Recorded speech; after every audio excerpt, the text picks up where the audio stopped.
In the finale to Bleach the 1,000-Year Blood War Arc Part 3, Uryū's motivations are revealed, the Vizard prepare for war, and Isshin and Ryūken arrive in Varvelt at last. Well, ladies and gentlemen, Bleach fans around the world, we're here. This is it, my final episode review of the 1,000-Year Blood War Arc Part 3. Episode 40, titled My Last Words, is an incredible closer to a truly fantastic season of Bleach, capping things off with stunning artwork, major plot developments, exciting, meaningful departures from the manga, and 5 minutes of Askin impersonating the Bambis. Okay, so the last segment of the episode isn't quite what we wanted, but really it's clear, I think, from how the rest of the episode plays out, that it all came to a natural end prior to the epilogue anyway, which is pretty open and honest about its role as time filler. And honestly, unlike Part 2's ending, which was massively abrupt to the point of being jarring, when you go back and watch this episode, like I said a moment ago, it is clear it ends where the team wanted it to end. It feels like a major crescendo as all parties prepare for the next and final stage of the battle. The fights are all set up and ready to go, but perhaps more importantly, the big plot points have all been slotted into place, ready to go next time around. As explained in my review of episode 39, Yhwach is actually attempting to complete his plan, which puts the pressure on our heroes in a big way, while the remaining Schutzstaffel members try to hold the individual parties back in all-out warfare. I'm very excited for the final part of the anime, and I think the greatest gift Part 3 could give it is the perfect setup, and really I think that we've got that here. There are numerous threads to be excited about, various different points and fights and characters and more that we don't even know about yet, and that's fantastic. And again, unlike Part 2, where the abrupt ending of the finale leading into that entire segment with Kon kind of felt like we were robbed of half of the finale, here, this is already technically an extra episode that makes up for the first episode, episode 27, featuring again half an episode's worth of a recap. So really, we do have the full whack of 13 episodes of content here, so I'm perfectly okay with that. And so, as we begin our in-depth spoiler review and discussion of the 1,000-Year Blood War Arc, episode 40, My Last Words, as always, I'll be looking at this episode from the perspective of someone who has read all of the 1,000-Year Blood War Arc, meaning there will be potential spoilers for the entire arc to follow, as we take a look at this episode to see what it added, what it changed, and what it took away from the source material. However, before we get started on today's video looking at episode 40 of the 1,000-Year Blood War Arc anime, if by the end of it you enjoyed this review and you want to see more from me and you're not yet subscribed to the channel, then make sure to hit that button now and help the channel reach its next milestone of 300,000 subs.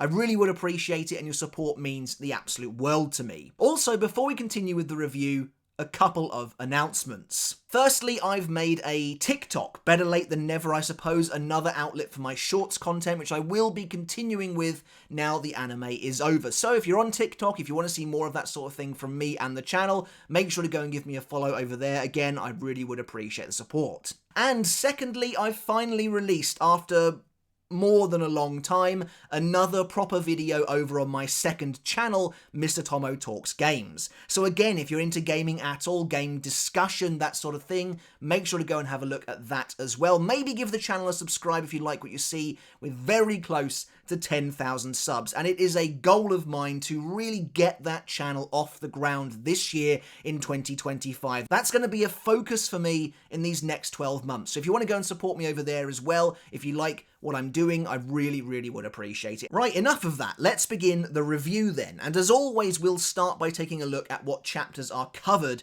in this week's episode. And truthfully, while it looks like a decent-sized list, it's actually not that many. Again, I mentioned in my last review that in some ways, episode 39 feels like the true finale, while episode 40 is more of just an extended epilogue, and that feeling absolutely comes through here.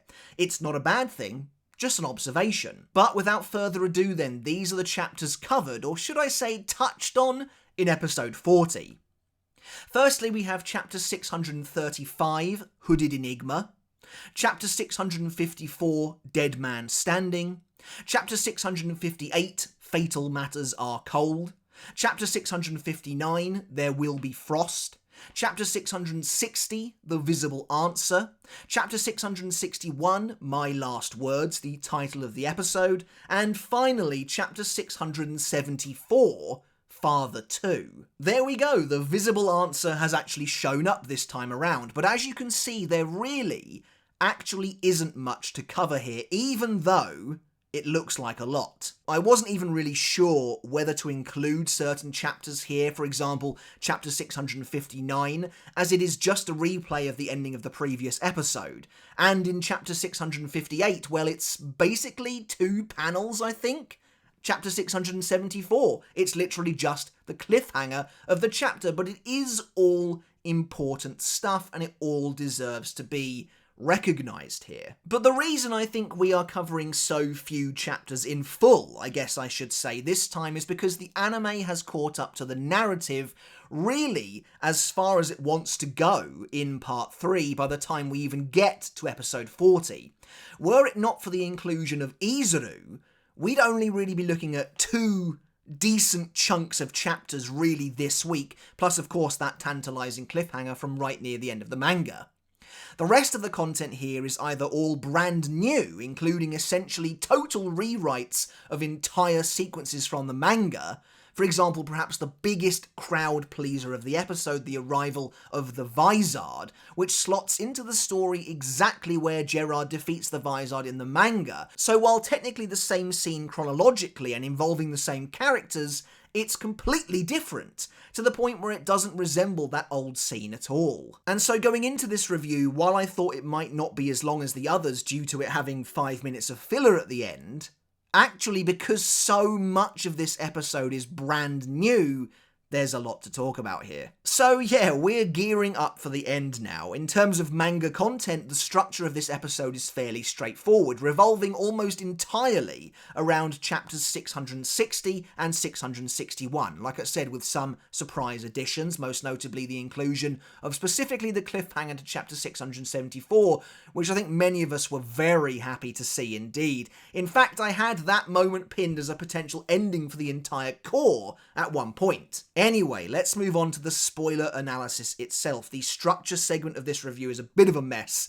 so let's take a deeper look at episode 40 of the 1000 Year Blood War arc, the finale to part 3, titled My Last Words. Perhaps unsurprisingly, the episode opens with the direct continuation of episode 39's cliffhanger.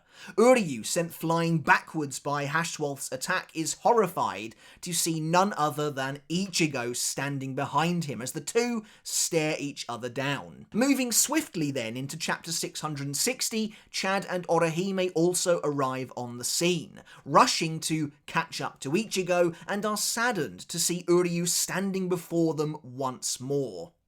Immediately, the character artwork is massively improved here from episode 39, which I was very glad to see. In fact, this episode looks rather nice, to be honest, and no, we still don't find out what the big red ball is. But with everyone gathered, HASCHWALTH makes himself known, stepping out of the dust and smoke with his blade drawn. Interestingly, in the manga, Ichigo doesn't really acknowledge HASCHWALTH himself at all, only pointing out his eyes, but here in the anime a single word is added. Ichigo turns to HASCHWALTH and exclaims, "That's," implying at the very least he remembers him, which is a nice touch, as I always found it odd that Ichigo never seemed to recall or recognise the man who broke his bankai in the first invasion. Approaching Uryū, HASCHWALTH tells him that fate is leaning in his favour. If he wishes to prove that he isn't a traitor, then he can do so by killing his friends right here and now. While Uryū glares at the Grand Master, HASCHWALTH grins diabolically, lifting his head once more to reveal the Almighty, as he notes that he's already foreseen what Uryū will do. Like I said before, I think during my reaction, this is just all round a much better reveal of the fact that HASCHWALTH has the Almighty. I kind of think they should have saved the reveal of his eyes for this shot here, but alas, that's not how it's done in the manga either, so I guess that makes sense. As Ichigo realises that HASCHWALTH's eyes are now the same as Yūhabak's, we get an incredible close-up shot of HASCHWALTH's eyes as Uryū activates his Vollständish, the power reflected in HASCHWALTH's unrelenting gaze. It's a really fantastic looking shot, effectively conveying the idea that HASCHWALTH is not only watching Uryū's every move, but has seen it all play out before him already. But in an effort to try and trick the Almighty, Uryū decides to fight Ichigo once again, albeit rather half-heartedly this time. Initially activating only the basic form of his Vollständish, Uryū fires an arrow at Ichigo, who deflects it, before leaping towards Uryū, the two of them locking weapons, blue sparks bursting into the air. This brief skirmish that you're seeing right here is in the manga, and as I said earlier in the core, was the only time Ichigo and Uryū actually fought in the source material. This is the only time they clashed and locked weapons in any way. Consider how crazy that sounds now. The anime added so much to Uryū's plotline here that it's honestly hard to believe. In the manga, rather than swatting it aside, Ichigo ducks under the first arrow, but the outcome is the same. Ichigo pushing down on Uryū's bow with his Zanpakuto, demanding once again to know what he's doing. Is Uryū really choosing to fight them just because HASCHWALTH told him to do so? In response, Uryū draws a Seilschneider, again the first time we've seen one since the Rankar arc, and swipes at Ichigo with it before readying his bow, using the Seilschneider as an arrow. After watching the Part 3 opening for the final time, we return to a most unexpected scene. Finding ourselves in the human world in the middle of the night, a solitary light hums in the upmost window of a gigantic stately manor. A familiar looking manor, in fact, one that we've almost certainly visited before, the last time we found ourselves taken back into the past. The man working long into the midnight hour is none other than Soken Ishida, Uryū's grandfather, one of the few surviving Quincy's in the human world, and of course, the man from whom Uryū learnt everything. Not just what it means to be a Quincy and how to fight, how to protect, but also what it really means to be a Quincy. Their worldview, their mindset, their history, their traditions. That inexorable determination to do good, to put good out into the world consciously at all times where you can. All of it stems from this man, in many ways more a father to Uryū than Ryūken ever was, certainly where being a Quincy was concerned. And here, the anime at last reveals its hand, something that's been in the making now since episode 13. In a stunning coup de grace, the truth is revealed through Soken's own words, which echo Uryū's own, in a fantastic addition that was nowhere to be seen in the manga. All these years ago, Soken had discovered the truth about the so-called father of the Quincy, Yūhabak, and it was here that he chronicled these blasphemous words in his journal. Soken reveals that at least in his mind, according to his worldview, Emperor Yūhabak is not the saviour of the Quincy's like so many think he is. Considering we know that the Vandenreich is well aware of Soken and that he was likely even a part of some form of their empire at some point in the past, this line of thinking would have been heretical. This would have been blasphemous to those essentially religious fanatical extremists, and would have likely got Soken killed, if not banished. We know he was banished, but we don't know the details of that. Maybe he just fled after they tried to kill him, or maybe they did just kick him out after finding out the way he really felt about their god king. As we cut back to Uryū reading the journal in episode 6, we at last learn what he discovered. While initially in the anime you're supposed to take away the fact that you think Uryū has decided that the Shinigami need to be destroyed for the actions they committed against his race of people, and that Yhwach is a holy saviour for them, instead a page detailing the purging of the gemished Quincy in the human world is revealed, as a massive ring of light appears above Karakura town in the past once again. Honestly, I can't believe we actually get to see the Auswählen taking place all those years ago, and this feels like just the beginning. Everything surrounding the death of Katagiri and Masaki and what happened to Uryū still feels like one of the arc's biggest mysteries, one of its most gaping black holes of information, and something that we need to learn more about. And I am hoping that this is just the start. I love the imagery of the Auswählen raining on the town, and that rain falling around Masaki as she prepares to take on Grand Fisher, unknowingly having her power stolen from her in that very moment. We then cut over to another totally new and fascinating scene. Obviously, a few years have passed since Everything But the Rain, and Katagiri is now married to Ryūken, and the two of them have a son. As a result, she's no longer a maid of the Ishida household. A young Uryū brings her some flowers as a new maid holds an umbrella over Katagiri's head, attempting to shield her from the rain. But this is no ordinary rain. With the sinister ring of power pulsating visibly reflected in the glass behind them, suddenly the maid collapses, possibly instantly killed by Yhwach's purge. But what's truly interesting and shocking and confusing, bewildering about this scene is that Uryū is affected by the Auswählen, while Katagiri doesn't appear to be. This of course goes completely against everything we thought we knew about Uryū and the Night of the Auswählen.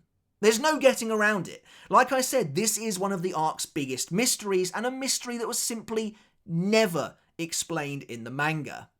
How did Uryū survive the Auswählen when every other gemished Quincy had their power and life stolen from them? With Uryū's mother being Katagiri, who herself is a mixed blood Quincy, that therefore means that Uryū is one too, and therefore should have been a target of the purge, but he wasn't killed.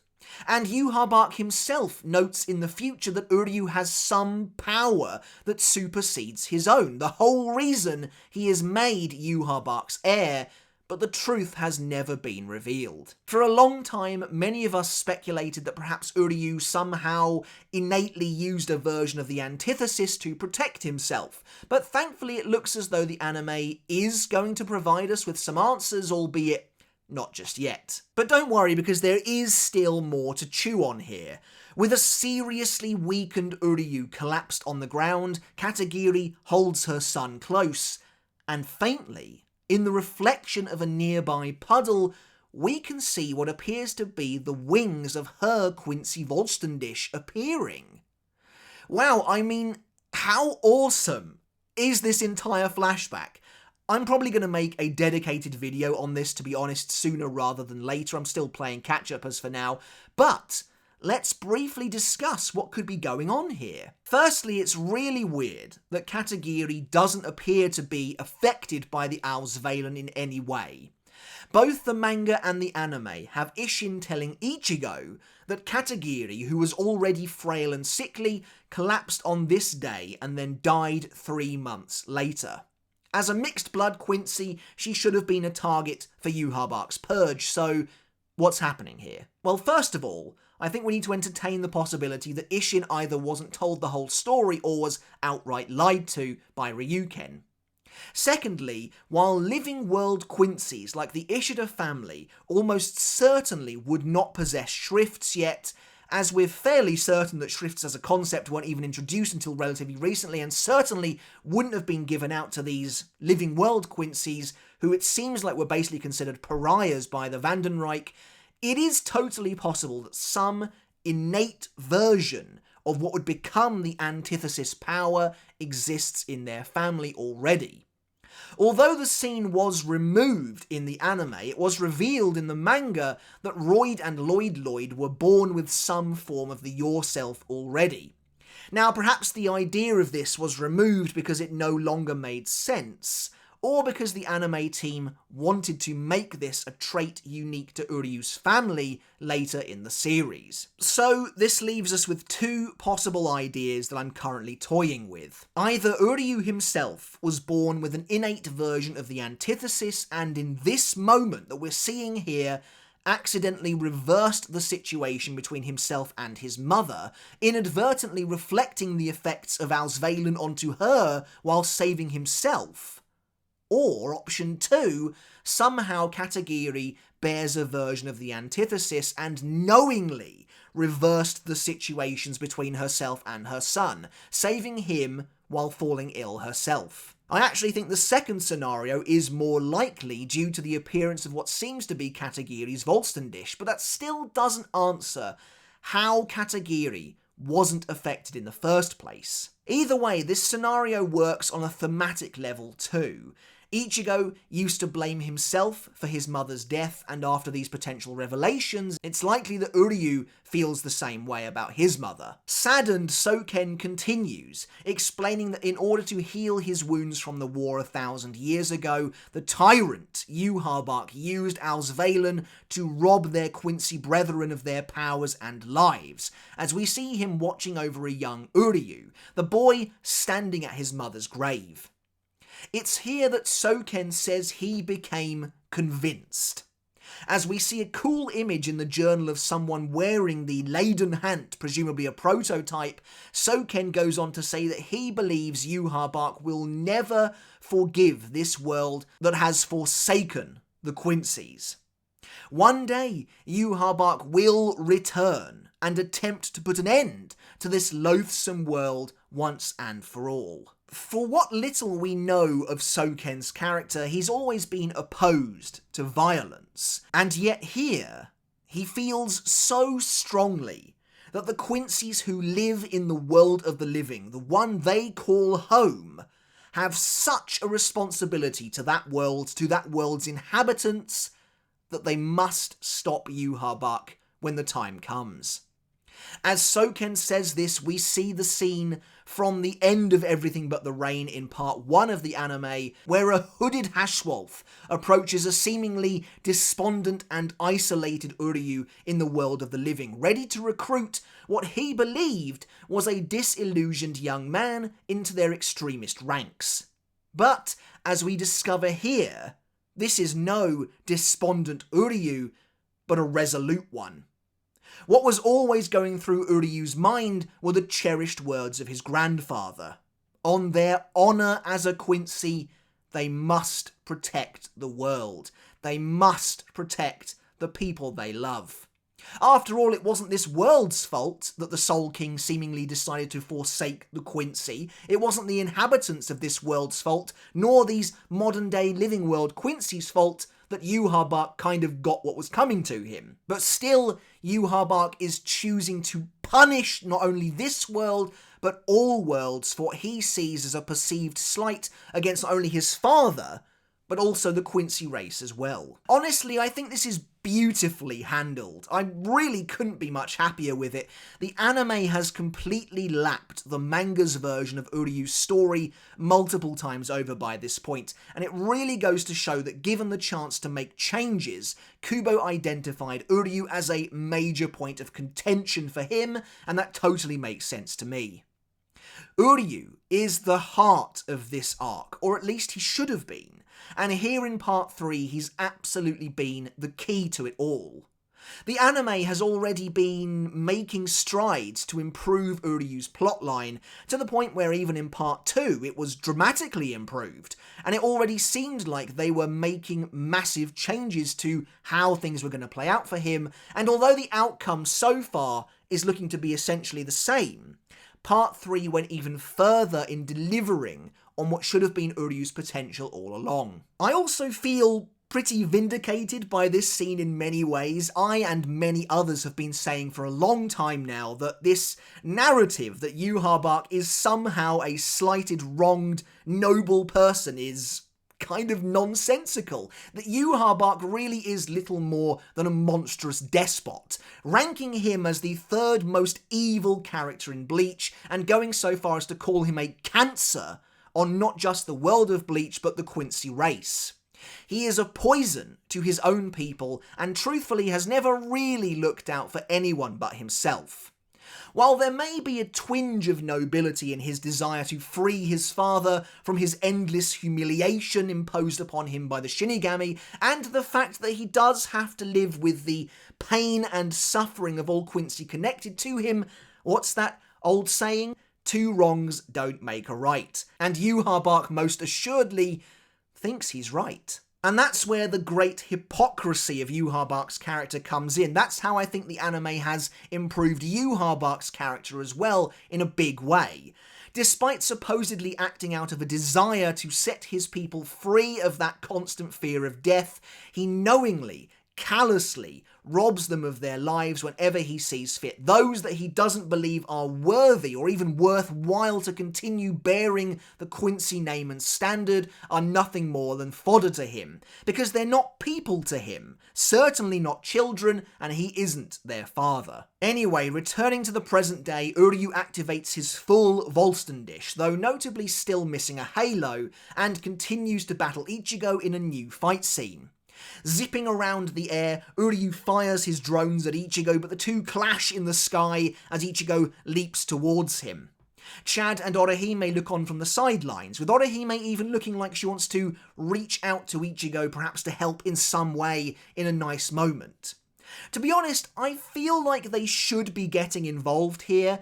When it comes to the personal showdown with Uryū, who they still believe to have turned traitor, they have just as much a stake in this as Ichigo does. Yet Ichigo kind of has a monopoly on the fights with him. As the battle continues, Uryū thinks back on his scheme. His grandfather's words spurred him on to approach Yhwach, to pledge loyalty to him and his extremist faction of fanatics. It was his plan to demonstrate his power and loyalty by killing or seriously injuring his Shinigami opponents, Senjumaru, Renji, Ichigo of course, to evade the eyes that were ever watchful. And of course we see Lille here, as he was indeed ready to snipe Uryū if anything seemed off. Again, some people were adamant that wasn't the case back in episode 34, but I have no idea how that scene could have been read any differently personally. As Ichigo and Uryū face off once more, Ichigo slings a Getsuga at him with his short blade before leaping into the air. Uryū fires an arrow at Ichigo and it connects with his second Getsuga, a massive stream of golden power slicing through the entirety of Varvelt, knocking out a whole story from the fortress in one swipe. It's a really cool visual, and I like seeing Orihime and Chad protecting themselves from the debris with their individual shields. At the sight of a gold light shimmering through the dust, Uryū unleashes Sternenstaub once more, striking at the light with his beams of crystalline blue energy. But when the dust clears, Uryū is shocked to see only Ichigo's second sword hovering in the air, cloaked in Reiatsu. Successfully using his second blade as a diversion, a rather clever and frankly unusual move for Ichigo to make, another sign of his recent growth and a nice way for the anime to make the most of him now dual-wielding, the real Ichigo emerges from the smoke and shoves Uryū to the ground before catching his wayward sword and firing another Getsuga at the downed Uryū. I tell you what, Ichigo has kind of had enough at this point, I think, and he is no longer messing around.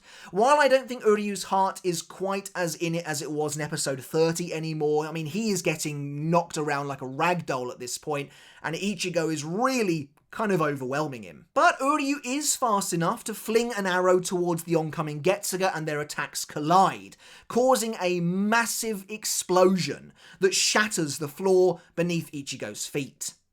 In the manga, it is Uryū firing his sail Schneider like we saw him preparing to do at the start of the episode that destroys the floor beneath Ichigo. Here, though, it's a result of their expanded battle, which is much better and more fitting. As Ichigo falls, Chad grabs a hold of Zangetsu and launches Ichigo back towards Uryū.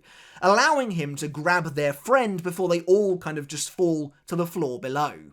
Again, in the manga, Chad does manage to grab Zangetsu like this in an attempt to rescue Ichigo, but they all just drop down anyway, and Uryū is just assumed to have followed them. We then move over to another totally new scene, the follow-up of the expanded storyline featuring the Bambis, as the 5 of them arrive in Yūhabak's throne room.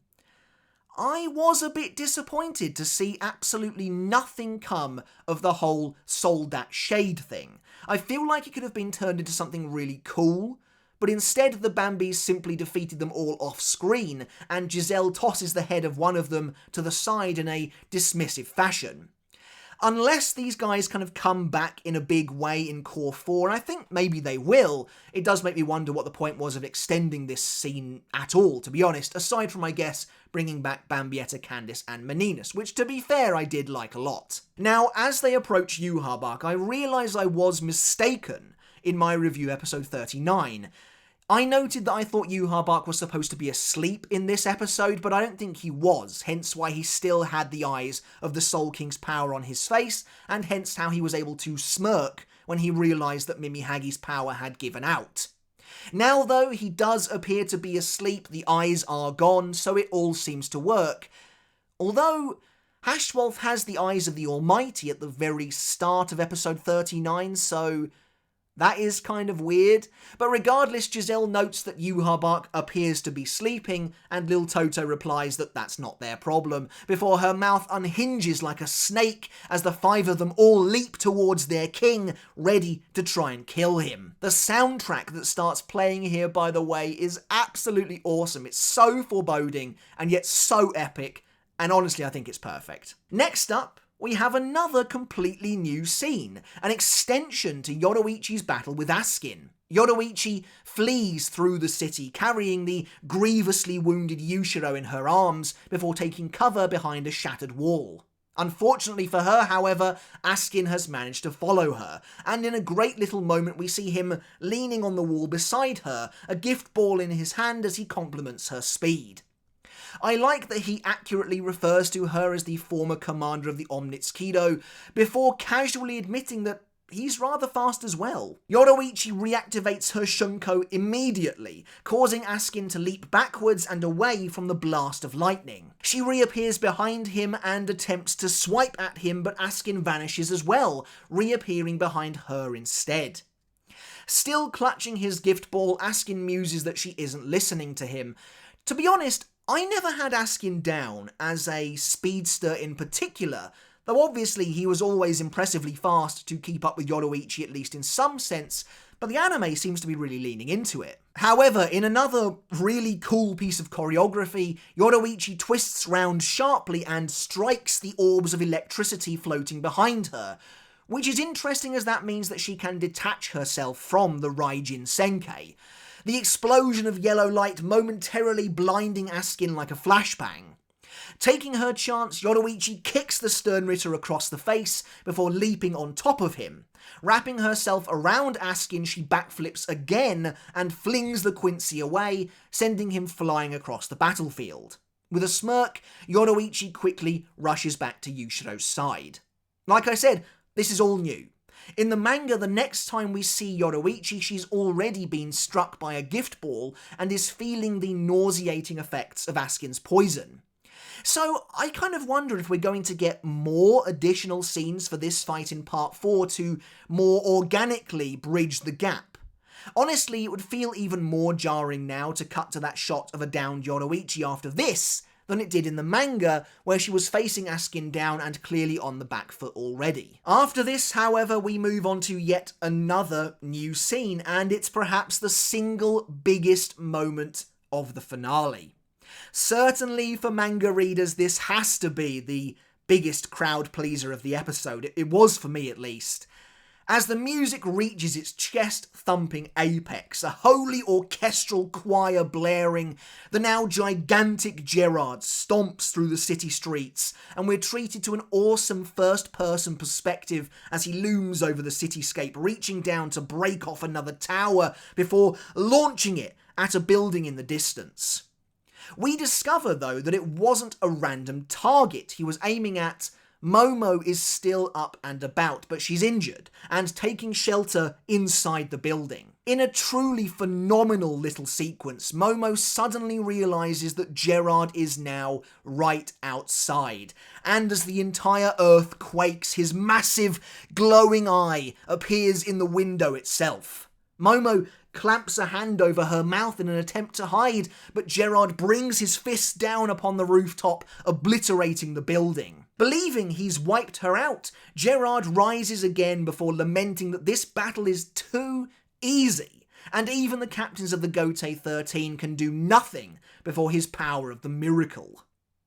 The reason I included chapter 658 in the chapter list for this episode is literally for this one line, essentially, because this is clearly the moment this scene is supposed to be adapting. In the manga, Gerard rests for a moment and says this before confronting the Vizard. Of course, that's technically what happens here in the anime too, though the confrontation is of course looking remarkably different. As a truly shocking voice rings out behind Gerard, none other than Rose appears, striking the Sternritter in the face with Kinshara. Rose notes that it is indeed a miracle that Gerard was unable to crush a wounded girl, as we see that Shinji was able to rescue Momo in time. But Shinji isn't alone. Although now apparently separated from the rest of the Gotei 13, others have arrived to lend their aid. Yes, it's the rest of the Vizards. We initially see Shinji with Sakanade active approaching both Hachi and Hiyori, but we're not done yet. As Gerard turns to face his new challengers, Shinji steps out beside Rose, Kensei and Hiyori before he whips off his captain's robe and dons his hollow mask, declaring that the Vizard will show the Sternritter a real miracle, as the camera pans out to deliver a glorious shot of every single Vizard lined up and ready to fight. Every single one of them is now wearing their hollow mask. For some of these characters, this is the first time ever since the Rankar arc, inexplicably, and the three captains, Shinji, Rose and Kensei, have all removed their Hiyori. Perhaps more than really any other changes made in part 3, except for maybe, I guess, the addition of Ichigo versus Uryū, this feels like a moment that is for the fans, for the manga readers, to the point where it feels like they were ticking off a wish list of ours. Not only are Rose and Kensei back and de-zombified joining in the fight, but they're all using their hollow masks, a major criticism of how the Vizard were handled in the 1000-Year Blood War arc. Before we get too ahead of ourselves, let's take a look at this lineup, shall we?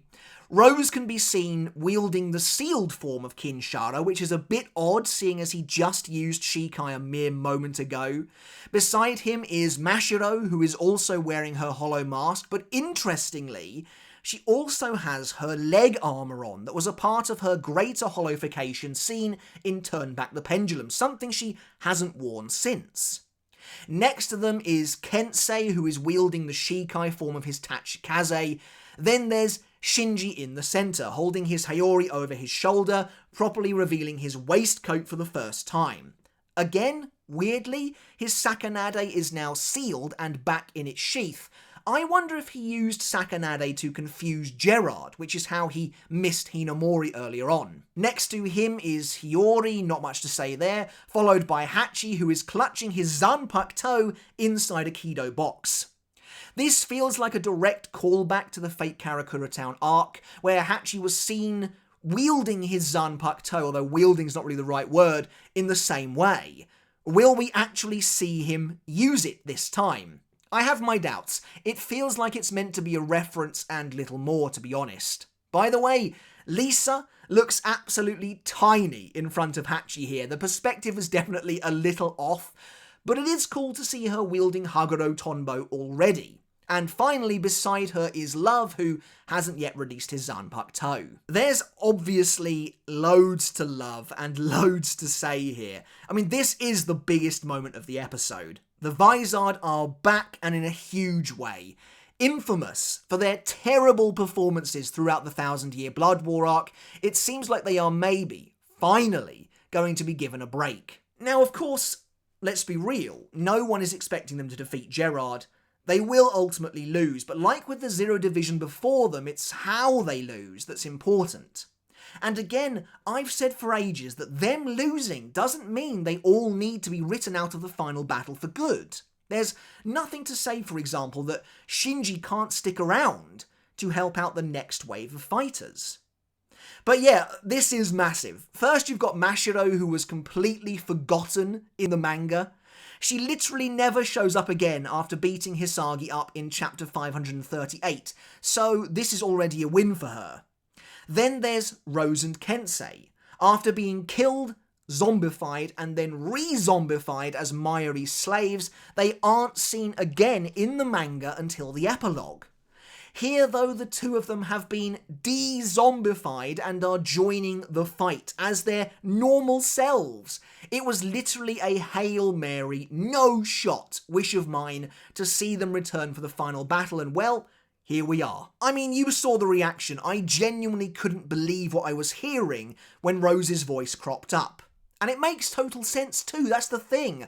Mayuri de-zombifies Hitsugaya and Matsumoto in time for the finale, so why not these two as well? Well, it turns out that this time around, those two conspicuous rehabilitation pods that remained shut were indeed holding a secret. And then, of course, there's Shinji himself. I really like Shinji, and so do loads of people. Him being the butt of constant jokes here on the channel, and I think in the wider community too, simply comes from a place of wanting him to do better, and this is yet another fresh chance.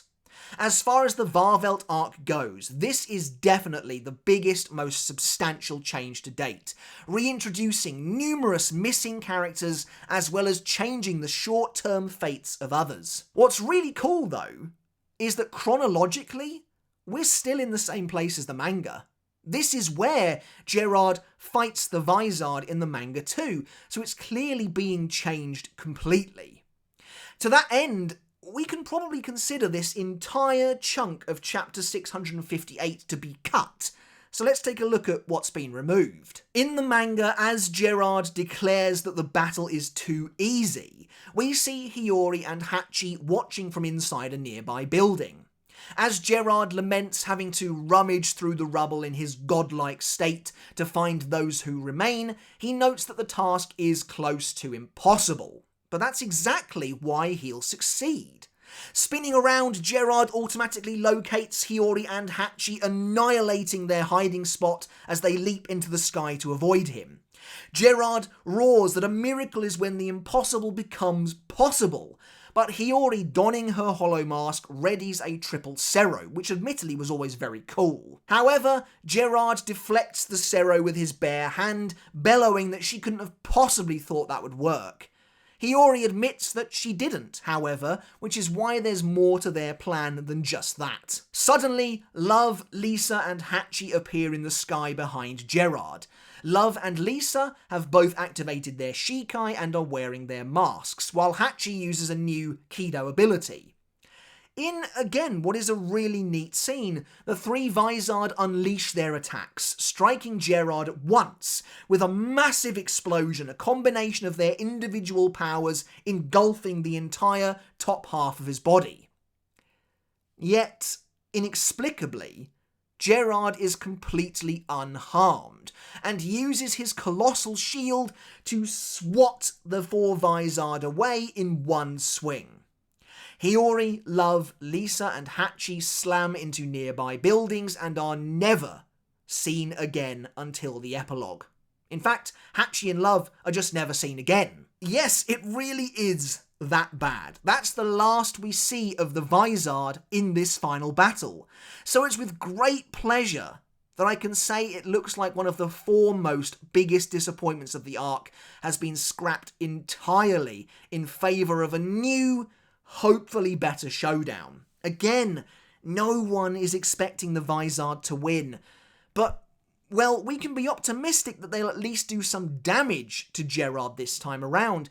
Hell, even Rose's initial shot with Kinshara has had more of an impact than their combination strike from the manga. The Vizard have been a running joke for many years in the Bleach community, and now the anime can finally go some way to fixing that perception.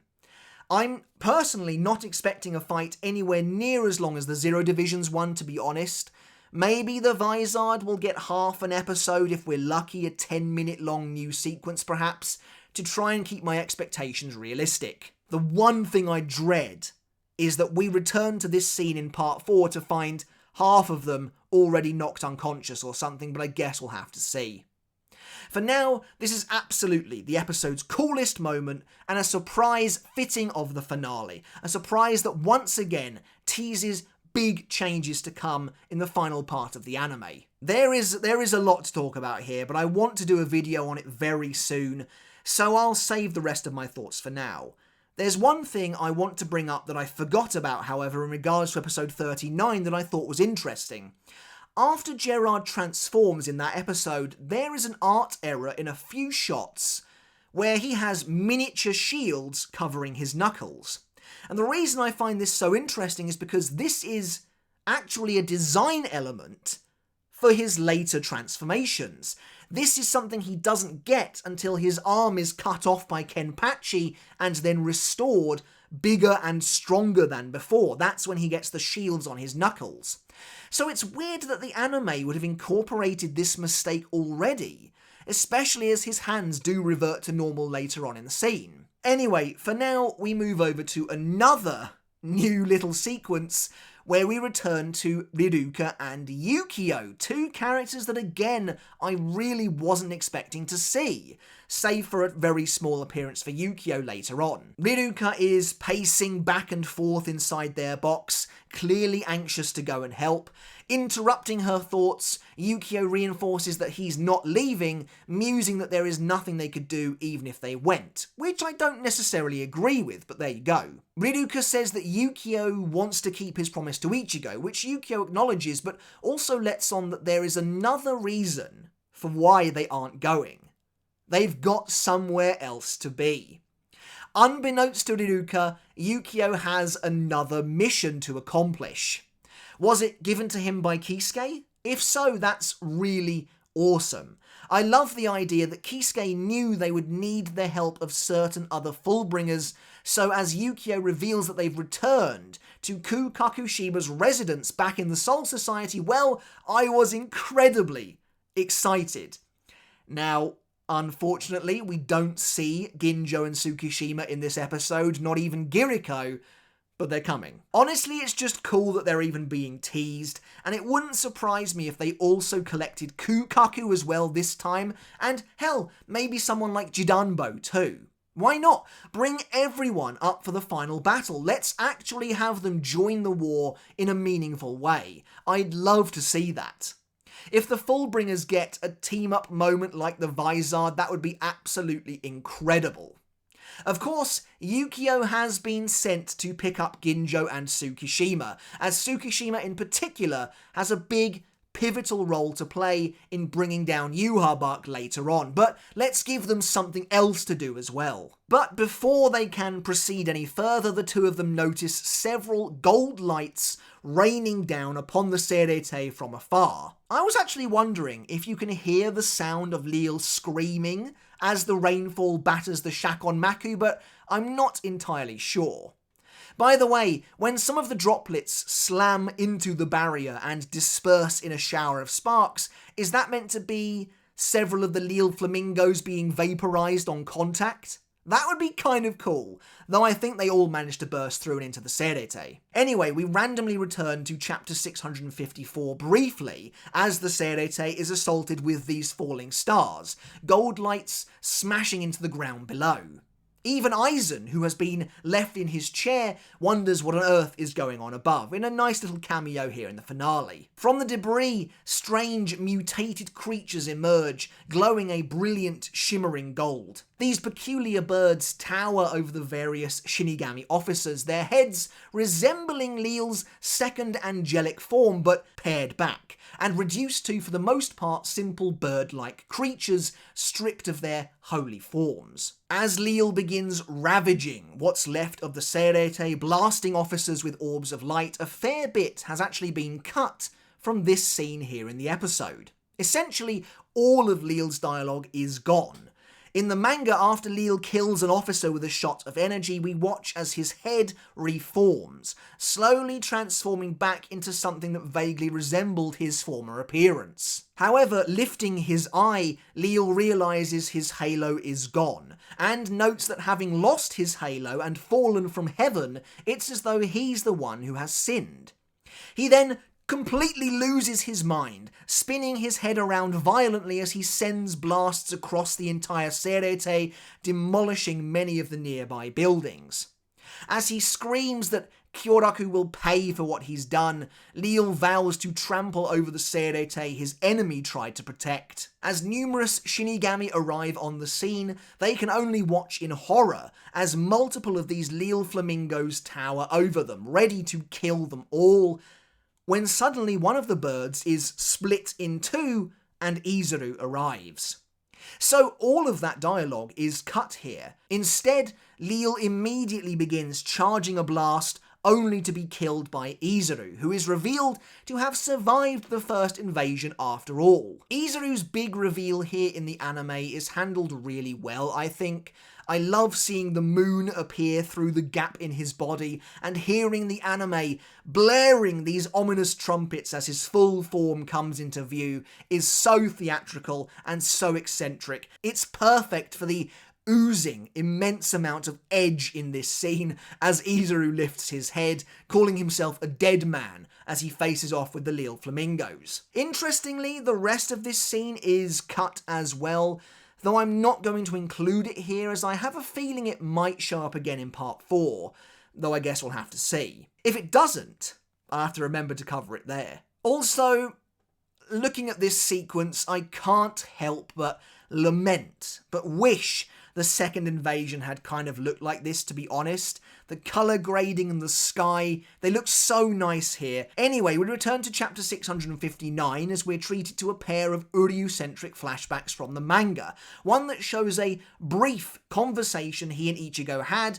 regarding Uryū going to a special medical school if he wanted to become a doctor like his father, and one that shows a very young Uryū witnessing his father performing a gruesome autopsy on his mother. The flashback featuring Ryūken is actually considerably more important, as it ties directly into Ryūken's subplot and the Ishida family plot to defeat Yūhabak once and for all. However, the anime removes all the dialogue from that flashback. I have to say though, I think this works and actually makes it feel more natural. Here in the anime, it feels like a flashback within a flashback rather than two flashbacks kind of just stacked on top of one another, and so yeah, I think it works. Skipping ahead to chapter 660 once more, Ichigo and the others find themselves beneath the Red Orb Chamber, facing off with Uryū again. Here, Uryū's revelation plays out mostly the exact same as in the manga. Ichigo demands to know the truth behind Uryū's motivations, and Uryū asks him what he'll do if he does tell him. Eventually, Uryū holds out a sun key, and judging by its design, it definitely feels like the Crimson Portal is in fact a Gate of the Sun, though based on the incoming dialogue, perhaps not the Gate of the Sun we all speculated it might be. Anyway, Uryū tells Ichigo and the others to use this key to access the Sun Gate 5 floors beneath them, which was designed to invade the world of the living and head back home, while he stays behind to take down Yūhabak and Varvelt himself. In a sequence that's a little different from the manga, Ichigo approaches Uryū in the wake of these revelations, as though he's going to grab the Sun Key, but instead grabs Uryū by the scruff of his collar, snapping at him, wondering why he didn't just ask them to fight alongside him, as that's how they've always done things. However, the most important differences come here, in the dialogue between these two friends. In the manga, Uryū once again makes reference to his plan to destroy Varvelt using the chips he scattered throughout, even though he knows HASCHWALTH has already found them all, which was always a bit weird. Of course, here in the anime, since the chips have seemingly been removed, he makes no such reference. Instead, when he tells Ichigo that there's no way he can defeat Yhwach, Uryū makes the cryptic revelation that defeating Yhwach is something only he, Uryū, can do. Now again in the manga, this is in reference to the fact that the chips can only be activated via his spirit energy, as they're made from the same material as the Leiden Hand. But here in the anime, well, we have no idea what he's talking about. What actually is Uryū's secret plan, his secret advantage? And how does it play into the flashback we saw earlier featuring Katagiri? In the episode, Uryū specifically utters a new line, noting that it's only something he, who inherited both his grandfather and his mother's blood, can accomplish. What could that mean? I'm not even entirely sure how this works. Soken was a pure-blooded Quincy while Katagiri wasn't. So what similarities does their blood share? What's the connection? I will say the only thing I think this scene is missing from the manga is a dedicated shot of Orihime's reaction, specifically to Uryū saying he's the only one who can complete this mission for a couple of reasons. Orihime and Uryū have always had an interesting relationship in my opinion. There's always been a sense to me that she perhaps understands him better than most in some ways, that she's one of the few to crack that icy exterior, so I wish she'd acknowledged this moment a little more directly like she does in the manga. Regardless, Uryū tells Ichigo and the others to leave before HASCHWALTH catches on, but of course HASCHWALTH is already well aware, and he emerges from the darkness to confront Uryū once again. Seriously, HASCHWALTH needs to stop ominously emerging from shadows, it's getting kind of creepy. HASCHWALTH then reveals that he's already destroyed the sun gate that leads to the human world, and tells Uryū that they need to end this before Yhwach wakes up. As HASCHWALTH's power pulses and builds around him, seemingly taking on the shape of the Soul King's power itself, Ichigo decides that he and Uryū will have to take HASCHWALTH down together. Honestly, that's a fight I really wish we'd even seen a bit of, but alas, Uryū realises that right now, in this moment, Yhwach is exposed. While the king sleeps, HASCHWALTH wields the ability of the Almighty, meaning this is Ichigo's chance to reach him. Uryū orders Ichigo and the others to head on up to the throne room, but in a new line, Ichigo exclaims that if HASCHWALTH really does wield Yhwach's powers right now, then surely they should stay and fight together. However, with a knowing smirk, Uryū tells him that these won't be his last words. In response, Ichigo grins, and he, Orihime, and Chad turn and disappear, heading up to face Yhwach.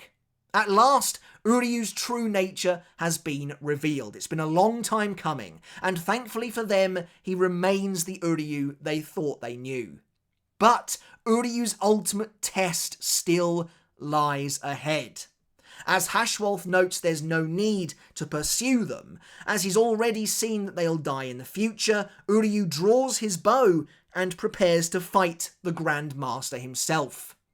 HASCHWALTH, with a sinister smile creasing his face, notes that he's surprised to now see Uryū so full of hope. However, Uryū catches him off guard, noting that if HASCHWALTH was indeed surprised to see that, then it means Uryū changed the future that HASCHWALTH's eyes saw.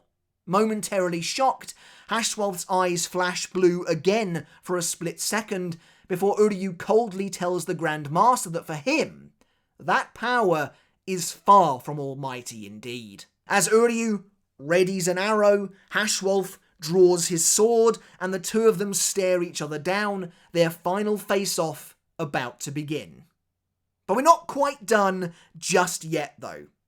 As the screen fades to black, the cliffhanger from chapter 674 appears, as an old-fashioned sun key flips through the air, landing upon a sun gate on the ground. I don't really know why this old-fashioned sun key is CG, but there you go, as the camera pans around. Ryūken Ishida notes that he's surprised a decades-old pass even still works, to which Isshin Kurosaki remarks that they should be grateful for Soken's quick thinking after he was banished from the Vandenreich so many years ago. Ryūken then agrees, saying that for once he's glad of his father's thieving ways, to which Isshin scolds him, telling him Uryū talks so badly about him because of the way he talks about Soken. And so, after episode 39's amazing ending, the two fathers have already arrived in Varvelt, having made the journey, and the stage is set for their revenge at last. With this scene appearing in chapter 674 of the manga, that means Isshin and Ryūken have arrived on the battlefield over 10 chapters earlier than they do in the manga, which is plenty of time to get them involved in a more meaningful way. But with Ichigo, Chad and Orihime now heading up unabated towards Yūhabark's throne room, all of the major pieces are seemingly on the board. Hitsugaya is now shown to be with Rangiku again, Mayuri and Kyoraku are busy being healed after their respective battles, maybe teasing one last appearance from each of them in this upcoming core perhaps, while down below in the Shinigami stronghold there's one last surprise in store. As Ukitake continues to act as Mimi-Hagi's vessel, a black ring forms behind him, attached to his back. Again, this is totally new. Ukitake, as I said last time, is long dead by this point, so what does this mean? Well, the black ring around Mimi-Hagi was present when Ukitake first invoked the Kamikake, and in the same way as Pernida's fingers were once chained together, it seemed to act as a seal on Mimi-Hagi's powers, which was later shattered when the Black Hand reached for the palace after having consumed basically all of Ukitake's insides. So here it looks like the seal is reforming. Does this mean Ukitake is still alive? Or is it supposed to signal the end of Mimi-Hagi's involvement in the plot? The fact that the seal has returned would indicate to me that the Kamikake is now over, and we are now back to how things were before Ukitake unleashed it. But why even include all of this if it wasn't going to lead to a substantially different outcome for Ukitake? And what's obviously confusing about that is if there is a substantially different outcome for Ukitake that perhaps doesn't end in his death, then what does that mean for the Hell chapter? Honestly, I am really surprised to see the seal has returned at all, because that does imply some level of Mimi-Hagi's power still exists, perhaps even still within Ukitake. Perhaps he's still capable of being its vessel. Whereas in the manga, it's shown that all of Mimi-Hagi's power is destroyed and absorbed by Yūhabark, while Ukitake's dead shell of a body is simply left down below. But in one final scene, we're still not done, that takes us all the way back to chapter 635, Yūhabark continues to sit upon his throne, a powerful smirk on his slumbering face, as we see that the Bambis have all been brutally killed before his might. Giselle is lying in a pool of her own blood, while Lil Toto, the last one standing, has blood gushing from her mouth and stomach. Grimacing, she notes that she thought he was meant to be asleep, that's a new line, before collapsing to the ground, lamenting their inability to kill him. This scene plays out slightly differently in the manga, with one pretty major change.